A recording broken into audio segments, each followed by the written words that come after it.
আসসালামু আলাইকুম রহমতুল্লাহ। প্রিয় দর্শক, আজকে আলোচনা করবো ইনশাল্লাহ পুঁতে রাখা জাদুর লক্ষণ সমূহ নিয়ে ইনশাআল্লাহ। প্রিয় দর্শক, আমাদের সমাজের মধ্যে বিভিন্ন ভাবে জাদু করে থাকে। তার মধ্যে একভাবে করে থাকে, যেটা হলো পুঁতে রাখা জাদু, যেটা বিভিন্ন জায়গায়, বিভিন্ন স্থানে, বিভিন্ন ভাবে, বিভিন্ন সিস্টেমে প্রয়োগ করে।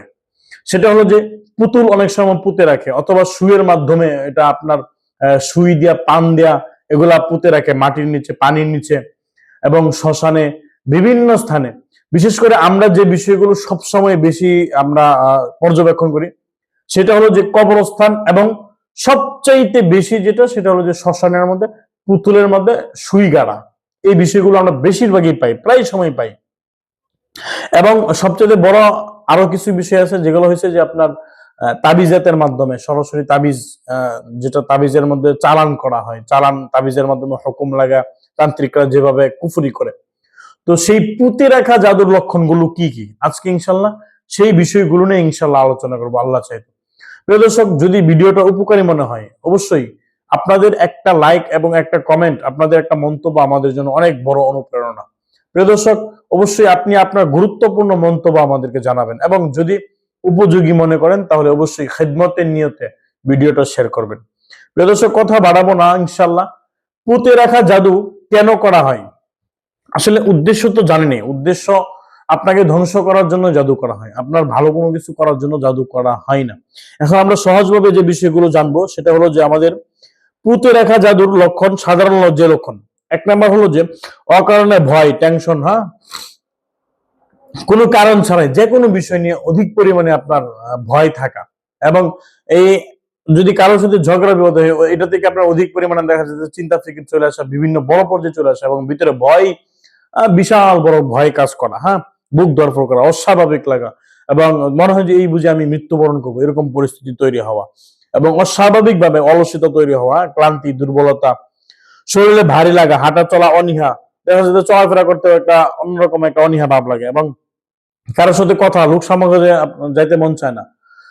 দেখা যাইতেছে মাথা ভারী, প্রচুর পরিমাণে বুকের মধ্যে চাপ লাগা, এবং মাথার মধ্যে চাপ চাপ অনুভব হওয়া, স্বাভাবিক চিকিৎসা উন্নতি না হওয়া, এবং দেখা যাইতেছে যে আপনি স্বাভাবিকভাবে ডাক্তারি চিকিৎসা নেওয়ার পরেও কিছুদিন ভালো থাকে, আবার কিছুদিন। তো এইভাবে কিন্তু জাদুগুলো কিন্তু আরো গাঢ় হয়ে যায় সেক্ষেত্রে, হ্যাঁ।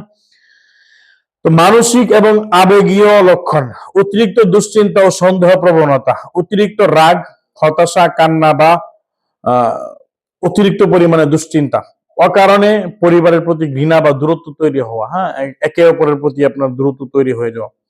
স্বপ্নের মধ্যে যে লক্ষণ সমূহ হতে পারে, সেটা হলো যে বারবার কবর দেখা, অন্ধকার জায়গা দেখা, অন্ধকার সাপ দেখা, অস্পষ্টতা, এরকম ভয়ঙ্কর দেখা স্বপ্ন দেখে, ঠিক আছে, কিন্তু অস্পষ্ট, এবং পোকামাকড় ইত্যাদি দেখা, দুঃস্বপ্ন বেশি বেশি দেখা, ঘুম ভেঙে যাওয়া, ঘুমের মধ্যে মনে হয় যে কেউ ডাক দিতেছে বা কেউ ঝাঁকি মারছে, এরকম গুলো মনে হওয়া।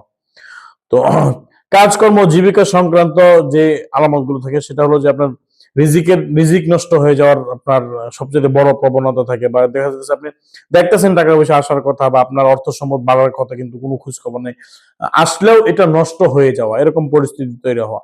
এবং ভালো উদ্যোগে, হ্যাঁ, সফলতা না পাওয়া। আপনার দেখতেছেন নিঃসন্দেহে এটা সফলতা আসবেই, কিন্তু আপনি বারংবার আপনি ধ্বংসের পথে চলে যাচ্ছেন। অর্থনৈতিকভাবে আপনি প্রচুর পরিমাণে মেরুদণ্ডহীন হয়ে পড়তেছেন। পরিবার ও সম্পর্ক সংক্রান্ত: স্বামী স্ত্রীর মধ্যে অকারণে টান পড়া, হ্যাঁ, টানা পড়েন, দেখা যাচ্ছে একে অন্যের প্রতি একটা অনীহা ভাব, সবচেয়ে বড় বিষয় যেটা অনীহা ভাব চলে আসে, এবং অকারণে সন্দেহ তৈরি হয়ে যায়, হ্যাঁ। হঠাৎ ভালো সম্পর্ক ভেঙে যাওয়া, ঘরে অশান্তি লেগেই থাকা, অসুস্থতা লেগেই থাকা, ঘরের মধ্যে চিৎকার, ঘরের মধ্যে ভয়ঙ্কর, এবং ঘরের মধ্যে দুর্গন্ধ, বিভিন্ন আলামত পাওয়া। তো এগুলো হচ্ছে পুঁতে রাখা জাদুর আলামত। এছাড়াও আরো অনেক আলামত থাকে, যেগুলো আপনার রোগীর ভিকটিম যে থাকে তার উপর ভিত্তি করে, এবং জাদুর উপর ভিত্তি করে আসে। এগুলো হচ্ছে স্বাভাবিক আলামত। প্রিয় দর্শক, আল্লাহ তাআলা সকলকেই এই সমস্ত জাদু থেকে, সাহের থেকে, হাসিদের হাসাদ থেকে, হ্যাঁ, আল্লাহ তাআলা আমাদেরকে রক্ষা করুক, হেফাজত করুক। সকলের সুস্থতা কামনা করে বিদায় নিচ্ছি। আসসালামু আলাইকুম ওয়া রাহমাতুল্লাহি ওয়া বারাকাতুহু।